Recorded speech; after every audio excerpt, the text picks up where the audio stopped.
ग्रामविकास मंत्री हसन मुश्रीफ बोलतायत, थेट जाऊयात. त्याच्यासमोर यश दिसत नाही. परवा ते म्हणाले की कालचक्र असतं फिरत असतं, भविष्यात काय होईल ते होईल. आज कोल्हापूर जिल्ह्यामध्ये ती झिरो आहे. जिल्हा परिषद त्यांच्या ताब्यात नाही, महानगरपालिका ताब्यात नाही, जिल्हा मध्यवर्ती बँक ताब्यात नाही, मार्केट कमिटी ताब्यात नाही. आणि त्यामुळे सातत्यानं परवा सुद्धा दिल्लीमध्ये भारतीय जनता पक्षाचे प्रदेशाध्यक्ष याच कारणामुळे चंद्रकांत पाटलांना बदलायचं ठरलं होतं, परंतु अमित शहाच्या मैत्रीमुळे ते बचावले. त्यांचं कोल्हापूर जिल्ह्यामध्ये आणि पश्चिम महाराष्ट्रामध्ये होत असलेला सुपडा साप हे त्यांचं अपयशाचं कारण आहे. आणि मग हसन मुश्रीफला कसं थांबवता येईल हा यामागचं कारस्थान आहे. दुसरा विषय, किरीट सोमय्या सातत्याने सांगतात मी ही कागद काढतो आणि मी देवेंद्र फडणवीसकडे घेऊन जातो आणि देवेंद्र फडणवीस सांगतात त्यांचं काढतो. म्हणजे देवेंद्र फडणवीसांनी यासाठी माझं नाव घेतलं असावं हा म्हणजे स्पष्ट त्यांनीच सांगितलं किंवा ते सांगतात त्याप्रमाणे मी करतो. आता विषय दोन आहे की चंद्रकांत पाटील यांनी पुरुषार्थाप्रमाणे लढावं. असं कुणाचा तरी वापर करून बदनामी करून माझ्या कुटुंबियाची बदनामी करून त्यांना काही मिळणार नाही. सगळे हे आरोप खोटे आहेत, बिनबुडाचे आहेत. आणि त्याच वेळेला मी त्याचा निषेध केला होता आणि 100 कोटी रुपयेच्या फौजदारी अब्रू नुकसानीचा दावा करायचं मी ठरवलेला आहे आणि ते मला दावा तयार होत आलेला आहे. पण आज त्यांनी जो दुसरा घोटाळा म्हणतात त्याला, तर त्यांनी आज आरोप केला तो तर इतका बिनबुडाचा, इतका खोटा. मला वाटते की किरीट सोमय्यांची सीएची पदवी मी मागच्या वेळा सांगितलं होतं ही खरीच पदवी आहे का काय, मला एक शंका आहे. मला अनेकांनी जाणकारांनी सांगितलं. कारण आजचा जो त्यांनी आरोप केलेला आहे तो इतका खोटा आहे, त्यांनी अजूनही अभ्यास करावा. मला त्यांना एकदा सांगायचं आहे की एकदा मी तुमच्याकडे सीए पाठवतो आणि जे 2 माझ्यावर आरोप केले आहेत ते जर तुमच्या लक्षात आले तर लक्षात येईल की हसन मुश्रीफ हा कसा माणूस आहे. तुम्हाला एकच मला सांगायचं आहे की त्यांनी माझी राजकीय, मला भारतीय जनता पक्षाचे अनेक माझे मित्र आहेत ते सांगतायत की आम्ही सांगत होतो की तू हसन मुश्रीफला काढू नकोस, कारण हसन मुश्रीफ हा तसा माणूस नाही. हा समाजाशी जोडला गेलेला, गोरगरीब सर्वसामान्य दिलदर्जाची सेवा करून वर आलेला आहे. आणि जी संधी मला मिळाली त्यामध्ये गरीब आणि सामान्य माणूस आणि त्यामुळे लाखो लोक हे माझे जे जोडले गेले आहेत, जीवाभावाचे आहेत आणि जीवाला जीव देणारे कार्यकर्ते तयार झालेले आहेत. आता त्यांनी आज जो आरोप केला तर त्याच्याबद्दल तर त्यांनी माफी मागितलीच पाहिजे. आता आप्पासाहेब नलवडे सहकारी साखर कारखान्याचा 100 कोटीचा घोटाळा असं त्यांनी आज आरोप पहिला केला. त्यात ब्रिक्स इंडिया प्रायव्हेट लिमिटेड या कंपनीचा माझ्या जावयाचा सुतराम संबंध नाही. कारण मी 2 तास घेतली होती त्यांची पत्रकार परिषद झाल्यानंतर, कारण काय आरोप करतात मला माहिती नव्हतं. मी आताच ते वेबसाईटवरनं काढले, त्याची कागद तुम्हाला देतो. त्यात काही माझ्या जावयाचा संबंध नाही. ब्रिक्स इंडिया कंपनी ही फक्त 44 लाख शेअर कॅपिटलची आहे आणि एसयू कंपनी आहे ती काहीतरी शेल कंपनी म्हणून सांगितलं. ही शेल कंपनी नाही, ही महाराष्ट्राची कंपनी आहे, त्याचंही 1 लाख शेअर कॅपिटल आहे. 100 कोटीचा घोटाळा होईल कसा हा एक प्रश्न. कोल्हापूर जिल्हा मध्यवर्ती बँकेनं हा निविदा काढलेली नाही. कोल्हापूर जिल्हा मध्यवर्ती बँकेचं या कारखान्याला कर्ज नव्हतं. 2012-13 साली हा कारखाना शासनाने ब्रिक्स फॅसिलिटीजला चालवायला दिलेला होता 10 वर्षाच्या सहयोगी तत्वावर, की जे शासनाचा धोरण होतं सहयोगी तत्वावर त्याला घेतला होता. परंतु ही कंपनी 2020ला, ते म्हणतात 2020ला दिली. ग्रामविकास खात्याचा मंत्री किती खोटं बोलायचं, अभ्यास तरी केला पाहिजे. मूर्खपणाचा कळस आहे. 2020ला ही कंपनी सोडली त्या कंपनीनं, कारण 2 वर्ष आधीच 10 वर्षासाठी घेतला होता 43 कोटीला. मी सगळी माहिती काढली. 2 वर्ष तोटा फार वाढत होता, बँकाची कर्ज वाढत होती, पण तो कारखाना त्यांनी सोडला. कारखाना सोडल्याची ऑर्डर माझ्याकडे आहे. हायकोर्टमध्ये ती कंपनी गेली होती, संस्था त्यांच्यात वाद चालू होता, त्याची हायकोर्टची ऑर्डर माझ्याकडे आहे. म्हणजे 2020ला कारखाना घेतलेला नाही. 2012-13ला या कंपनीनं 10 वर्षासाठी महाराष्ट्र शासनाच्या परवानगीनं सहयोगी तत्वावर घेतलेला होता. 2 वर्ष आधी फार मोठा त्याला तोटा येत होता, बँकेची कर्ज वाढत होती, म्हणून 2 वर्ष आधीच नुकसान सोसून त्यांनी कारखाना त्या संस्थेच्या संचालक मंडळाच्या ताब्यात दिलेला आहे. आज ती संचालक मंडळ कारखाना चालवतोय आणि मी त्या मतदारसंघाचा आमदार होतो. मला माहिती होतं की त्यावेळेला त्या कारखान्याच्या कामगारांचे 18 महिने पगार थकलेले होते. तिथल्या कामगारांच्या बायका ह्या मजुरीला जात होत्या, म्हणून आमदार म्हणून मीच पुढाकार त्या सहयोगी तत्वावर चालण्यासाठी घेतलेला होता. त्या कंपनीशी माझा सुतराम संबंध नाही. जिल्हा मध्यवर्ती बँकेनं हा कारखाना काय ते अपारदर्शक बिडिंग केलं असं काहीतरी त्यांचं म्हणतं. त्यांनी काढलाच नाही तर तो त्याला शासनानं स्थगित व्हावा. म्हणजे एक ही शेल कंपनी आहे म्हणतात ती नाही.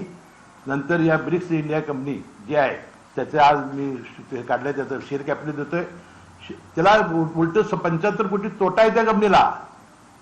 मला वाटते जर याची चौकशी केली तर मला वाटते तो तोटा किरीट सोमय्यांनी भरून द्यावा. आणि जर त्यांनी नितीन गडकरी साहेबांना मार्गदर्शन घेतलं असतं या कारखानदारीवर बोलायला म्हणजे बोलताना तर मला वाटतं चांगलं मार्गदर्शन त्यांना लागलं असतं. कारण स्फूर्ती कारखाना त्यांनी काढला स्फूर्ती त्यावेळेस असेच प्रॉब्लेम तयार झाले होते.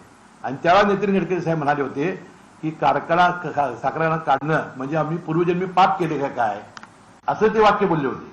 मला वाटतं ते मार्गदर्शन त्यांना मिळालं असतं बरं झालं असतं. म्हणजे यासाठी आता मला 100 कोटीचा पहिला आणि हा 50 कोटीचा दुसरा असा फौजदारी दावा मी दाखल करणार आहे. म्हणजे ह्याच्याशी काही संबंध नाही. आणि मी त्या सरसेनापती संताजी घोरपडे कारखान्यामध्ये त्यावेळेस त्याच वेळेला खुलासा केलेला होता. मी काय खुलासा केला होता की बाबा ही इन्कम टॅक्स धाड घातलेली आहे. सगळी कागदपत्रे त्यांनी आमची जप्त केलेली आहे. आमच्या कुटुंबियाचा कुठेही म्हणजे याच्यामध्ये संबंध आलेला नाही. आणि जी आहेत ती आम्ही उत्तर त्याला दिलेली आहेत. आता त्याबद्दल ते ईडीकडे जात आहेत ह्याच्याकडे जात आहेत. मला त्यांना एक प्रश्न विचारायचा आहे. तुम्ही एकदा सगळीकडे दिलाय ना त्या संस्था तपासणी करतील की तुम्ही जाऊन पर्यटन करायला कशाला जाता त्या तिथं जाऊन म्हणजे उद्देश काय. आणि हा अधिकार कोणी दिला.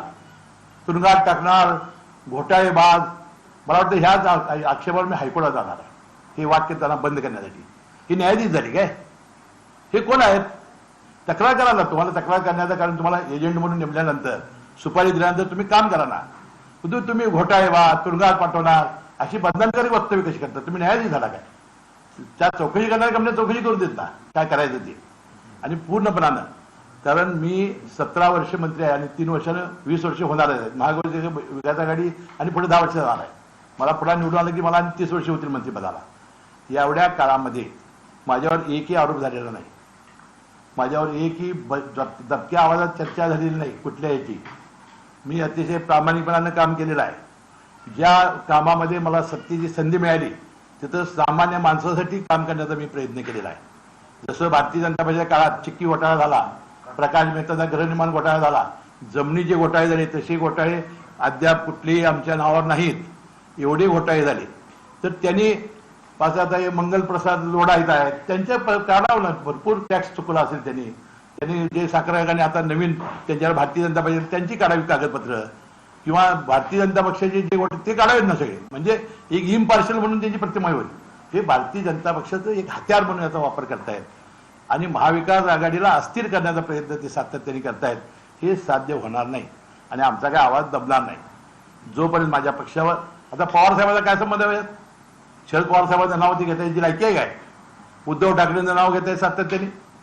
मला वाटतं हे बोलण्यासाठी मला उच्च न्यायालयात जावं लागेल आणि हे बोलण्यापासून त्यांना रोखावं लागेल.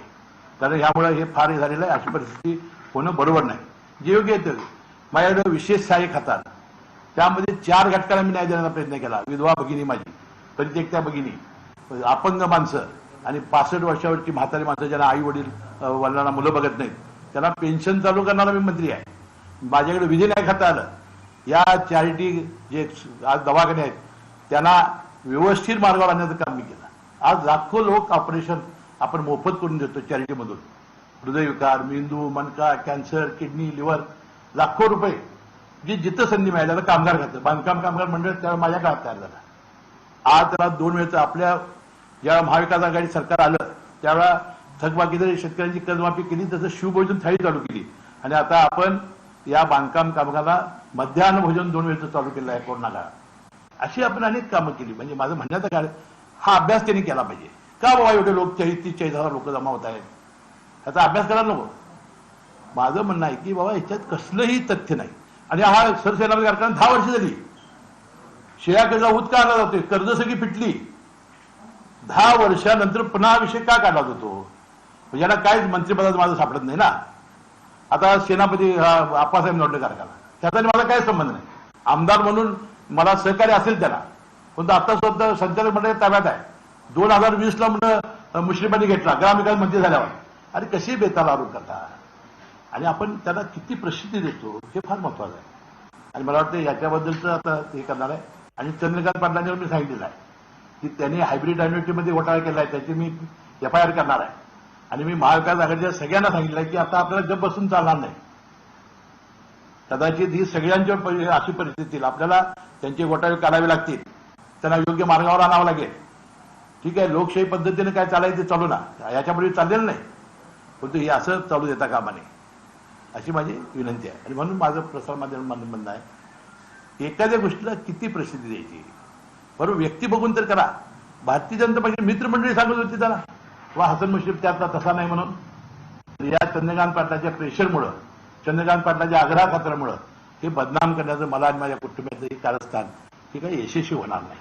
तर तुम्ही म्हणालात की भाजपमध्ये यायची ऑफर दिली होती, कोणी ऑफर दिली होती आणि ते आज न आल्यामुळे तुमच्यावर त्याच पद्धतीनं आरोप झाले. हा एक चंद्रकांत पाटलांनी ज्या मला ऑफर दिली होती ते पेपर आलेला आहे, तेव्हा पवार एकटे पवार मी म्हणालो, नंतर इन्कम टॅक्सची धाड पडली, हे तुम्हाला सगळ्यांना माहिती आहे.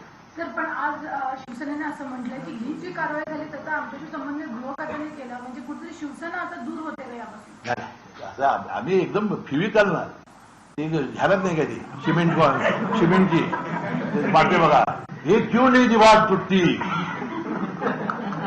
ते सिमेंटची बनी आहे याची. म्हणजे कुठलंही काही झालं तरी नाही काही होणार नाही. काय तुम्ही 5-10 वर्षात काळजी तुला पवार साहेब. महाविकास आघाडीच्या कोणत्या नेत्यांना सांगितलं की आता गप्प बसून चालणार नाही, तर तुमच्या परीने पण काहीतरी. नाही, मी मंत्रिमंडळ बैठकीत बोललो ना, हे आता असं किती म्हणजे उगाच विनाकारण आरोप करत जायचं, बदनाम करत जायचं आणि विनाकारण कुटुंबियांना वगैरे किती त्रास होतो मानसिक, हे असं बरोबर नाही. तर त्यांनी सांगितलं की आता ते जरंडेश्वर कारखान्यात देखील जाणार आहेत, अजित पवारांच्या मागे जाणार, रश्मी ठाकरे यांच्या बंगल्यावर. अलिबागला पडणार. हे बघा, जरंडेश्वर कारखाना एक आदर्श कारखाना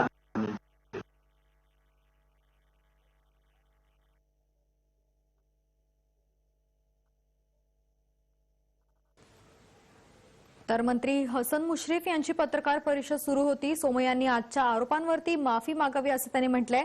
ब्रिक्स कंपनीशी माझा आणि जावयाचा काहीही संबंध नसल्याचं त्यांनी आपल्या पत्रकार परिषदेमध्ये म्हटलंय. हसन मुश्रीफ यांची पत्रकार परिषद सुरू आहे. यावेळेस त्यांनी किरीट सोमय्या यांनी केलेल्या आरोपांचे उत्तर दिलेलं आहे. आतापर्यंत माझ्यावरती एकही आरोप झालेला नाही असं स्पष्टीकरण त्यांनी दिलं. या सगळ्यांशी शरद पवारांचाही काहीही संबंध नसल्याचं त्यांनी यावेळेस स्पष्टीकरण दिलंय.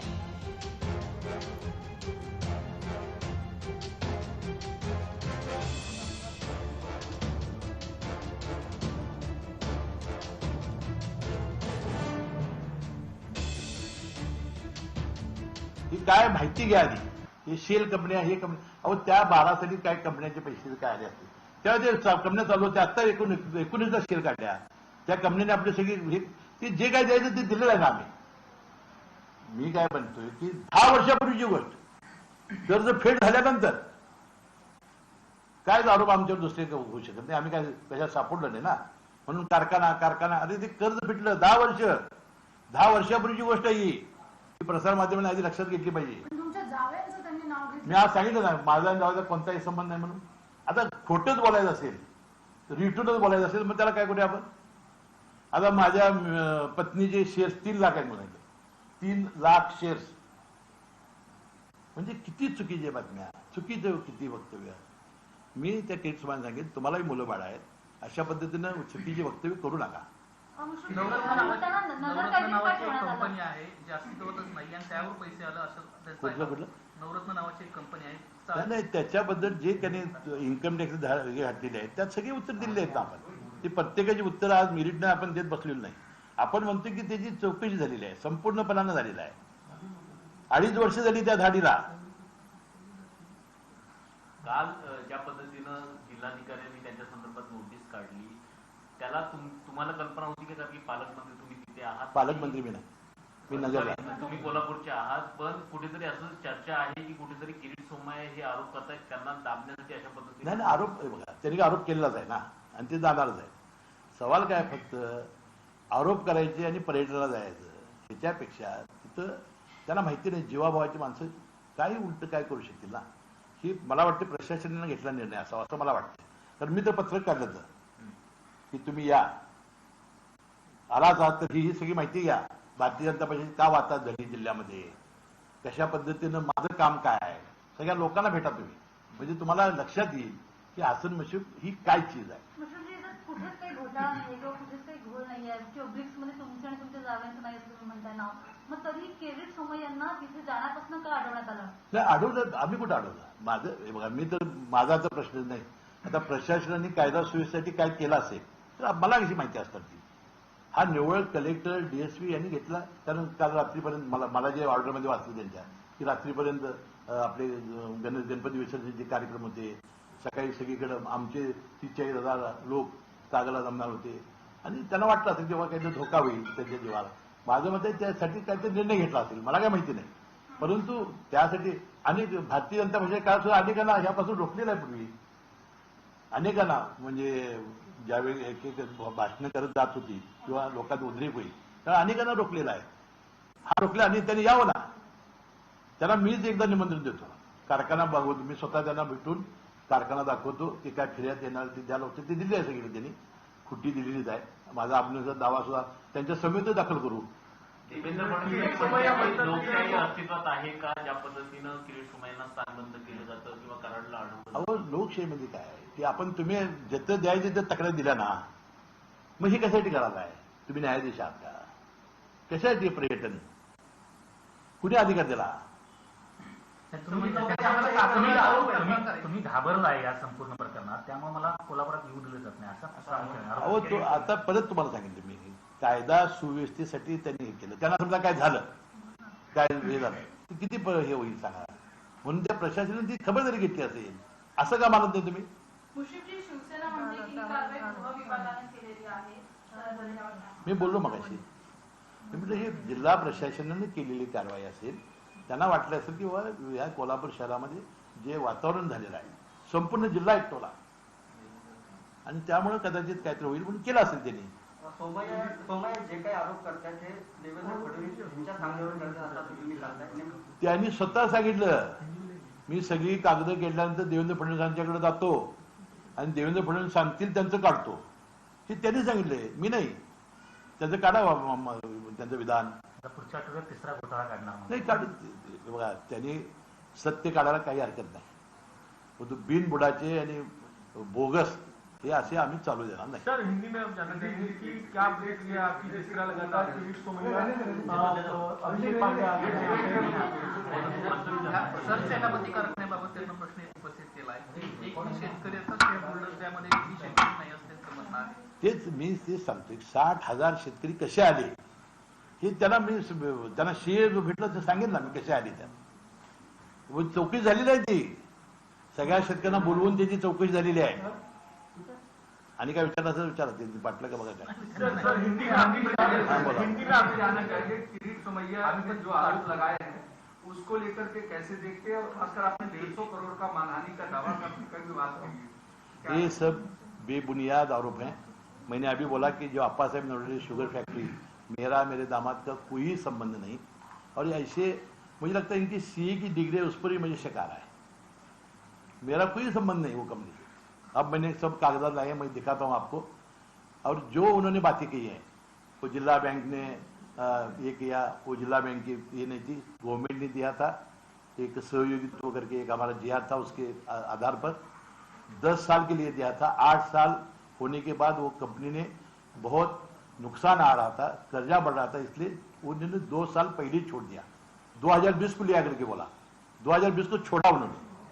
तो ये सब बेबुनियाद मालूमात नहीं. चंद्रकांत पाटिल के से ये झूठ बोल रहे हैं.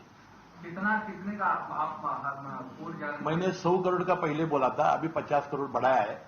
150 करोड़ का मैं क्रिमिनल अबरू नुकसान का दावा कर रहा हूँ. आज की एक फ्रेश एलिगेशन प्रेस कॉन्फ्रेंस की सुबह में, उस पर आपकी क्या सफाई? ये बोला ना मैंने बोला ये बेबुनियाद है, मेरा मेरे दामाद का कोई संबंध नहीं, और ये जो कंपनी है उसके साथ ही मेरा संबंध नहीं, मैंने बताया. आपने कहा आपको बीजेपी ज्वाइन करने का ऑफर था, आपने नहीं, मैं क्या सफाई? ये बोला ना मैंने बोला ये बेबुनियाद है, मेरा मेरे दामाद का कोई संबंध नहीं, और ये जो कंपनी है उसके साथ ही मेरा संबंध नहीं, ये मैंने बताया. आपने कहा कि आपको बीजेपी ज्वाइन करने का ऑफर था, आपने उससे मना कर दिया इसलिए? और नहीं, मैं बार बार मेरे नेता शरद पवार, मेरी पार्टी एनसीपी महाविकास आघाड़ी, और जो केंद्रीय जो ईडी सीबीआई इनकम टैक्स इसका जो गैर वापर होता है उसके बारे में, अनिल देशमुख जी के बारे में और परमवीर सिंह के बारे में और जो मुकेश अंबानी के घर के सामने जो जिलेटिन रखे थे उसके बारे में मैं आपके साथ इस प्रेस कॉन्फ्रेंस में बहुत बार मैं बोला है, बहुत बार, और ये आवाज दबाने के लिए ये कार्रवाई कर रहे हैं। लेकिन जिस तरीके से आपने कहा कि पर्यटन शुरू है, खास करके पहले आरोप लगाने का, फिर पर्यटन कैसे और क्या आप मुझे बताइए कि ये उन्होंने आरोप किया कांका करने का, वो करेंगी ना एजेंसी इंक्वायरी, इन्हें उधर जाने का किसने हक दिया, इनको अधिकार किसने दिया? ये क्या जज बन गए क्या? ये घोटालेबाज तुरुंगात पाठवणार, इनको बनाया किसने न्यायाधीश? मैं इसके बारे में हाईकोर्ट में जाने वाला हूँ, उनका आवाज दबाने के लिए। एक सवाल और भी है कि आपने कहा कि पर्यटन करने के लिए भले जाते हैं, लेकिन जिस तरीके से देवेंद्र फडणवीस के पास सारी चीजें जाती हैं, इसको कैसे? मैंने किरीट सोमैया ने प्रेस कॉन्फ्रेंस में बोला था, मैं सब कागजात निकालता हूँ वेबसाइट से और मैं देवेंद्र जी के पास ले जाता हूँ, देवेंद्र जी किसका कहते हैं मैं उनका काटता हूँ, उन्होंने बोला है। जिस तरह किरीट सोमैया को रखाया गया है, उनका कहना है कि ये सरकार के आदेशों पे किया जा रहा है। नहीं, मैंने बोला ना कि ये डिस्ट्रिक्ट एडमिनिस्ट्रेशन का निर्णय था। जिस तरह से लोग जमा हो रहे थे, जिस तरह से अब मुझे क्या लगता है कि रोका गया और उसे उनको ज़्यादा प्रसिद्धि मिली, लेकिन उससे क्या ये होता तो बहुत बुरा होता ना, तो इसलिए उन्हें रोका होगा, ऐसा मुझे लगता है। कैबिनेट मीटिंग में आपने इस बारे में चर्चा की, जो मैंने महाविकास आघाड़ी के सब नेताओं को बोल दिया कि आपको भी अभी ऐसा चुप भी साधे नहीं रह बैठना चाहिए, आपको भी ये सब मामले उठाना चाहिए। मुझे लगता है चंद्रकांत पाटिल का हाइब्रिड एन्युटी घोटाला है, बांधकाम विभाग का बहुत सारे घोटाले हैं, चिक्की घोटाला है, प्रकाश मेहता का गृह निर्माण घोटाला है, बहुत घोटाले हैं, ये निकालना चाहिए और डटे रहना चाहिए। चंद्रकांत पाटिल के खिलाफ मैं एफ करने वाला हूँ, मालूमात चल रहा है मेरी, मैं करने वाला हूँ। क्या राज्य सरकार बीजेपी को और महाराष्ट्र बीजेपी के लोगों को उसी अग्रेसिव मोड में जवाब देगी जिस अग्रेसिव मोड में आरोप लगाए जा रहे हैं बीजेपी? वो लगाना चाहिए, अग्रेसिव मूड में उनको जवाब देना चाहिए। चंद्रकांत पाटलांनी सांगितलं गेलं होतं की तुम्ही जे दावा दाखल करणार आहात त्यासाठी भरलेले पैसे जे असतील ते तर किमान व्हाईल म्हणून. अहो त्या लोकांनी पैसे जमा केले आमच्या, म्हणजे किती लोकांनी पैसे जमा केले, म्हणजे व्हाईट पाहिजे तर व्हाईट घ्या म्हणली लोकांनी पैसे जमा करून दिले मला। सेनापती हा एक वेगळं उदाहरण असेल। सेनापती कारखान्यात एकूण शेतकऱ्यांचे शेअर्सचा वाटा किती टक्के शेअर्स आहे आणि किती सगळी माहिती आपण सगळे कारखाने, माझं काय म्हणणं आहे की याच्यावर आपण आज माझी इन्कम टॅक्स चौकशी सुरू आहे, त्यावर आज सगळीच उत्तर देऊन उपयोग आहे, तिथं आपली चौकशी चालू आहे, 2.5 वर्ष झाली चौकशी चालू आहे, सगळ्यांचा त्यांनी तपास पूर्ण केलेला आहे।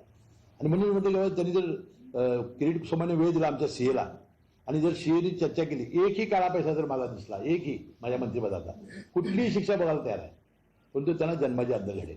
लेकिन जिस तरीके से बीजेपी कह रही कि अगर किरीट सोमैया को वहां जाने से रोका गया तो पूरी बीजेपी कोल्हापुर जाएगी, इस तरीके का जो नहीं, वो करने की जरूरत नहीं ना, मैं खुद ही लेकर जाऊंगा उनको। सर तुम्ही आता म्हटलं की महाविकास आघाडी सरकारने आक्रमकपणे उत्तर दिलं पाहिजे, महाविकास आघाडी सरकार कसं उत्तर देणार? म्हणजे तुम्ही म्हणता चंद्रकांत पाटील एफ दाखल करणार आणि नाही, माझं म्हणणं की जे घोटाळे झालेले आहेत त्यांच्या काळात, ते असे जर घोटाळे आपले काढत राहिले, लोकांचं परसेप्शन बनेल ना, त्यांचे घोटाळे, आपण चिक्की घोटाळा किती मोठा घोटाळा झाला, गृहनिर्माण घोटाळा प्रकाश मेहता किती मोठा झाला, जमिनीचे किती घोटाळे बाहेर आले, त्यानंतर हायब्रिड एन्युटी मोठा किती घोटाळा झाला आहे, फार घोटाळे पुढे आले ना। पण कुठेतरी काय करणार त्यापुढे त्यावर? नाही, हे बघा, महाविकास आघाडी ही जनतेचं कल्याण करण्यासाठी निवडून लागते, जनतेचं कल्याण करण्यामध्ये आम्ही मग्न आहोत। आम्हाला अशी काही सरकार मिळण्यासाठी ती इतके अस्वस्थ आहेत, मी अनेक वेळा तुम्हाला याबद्दल बोललेलो आहे, इतके अस्वस्थ आहेत। आता 2 वर्ष तर होत आली, आता पुन्हा होतील, आणि त्यांच्याकडे जे गेलेत आमचे ते आता चुळबुळ करायला आहेत।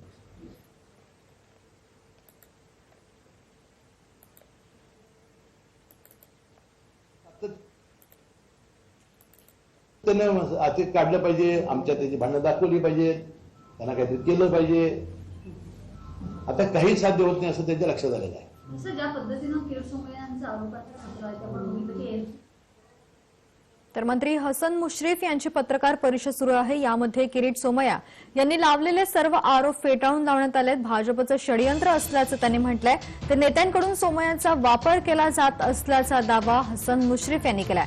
अब्रू नुकसानीचा दावा दाखल केला होता असं त्यांनी सांगितलंय, तर सोमय्यांचे आरोप बिनबुडाचे असल्याचं स्पष्टीकरण मंत्री हसन मुश्रीफ यांनी दिले. षडयंत्रामागे चंद्रकांत पाटील आहेत. ब्रिक्स कंपनीशी माझा आणि जावयाचा काहीही संबंध नसल्याचं स्पष्टीकरण मुश्रीफ यांनी दिलंय. 50 कोटींच्या अब्रू नुकसानीचा नवा दावा दाखल करणार असल्याचं मुश्रीफ यांनी सांगितलंय. तर सोमय्यांनी माफी मागावी अशी मागणीही त्यांनी आपल्या या पत्रकार परिषदेमध्ये केली आहे.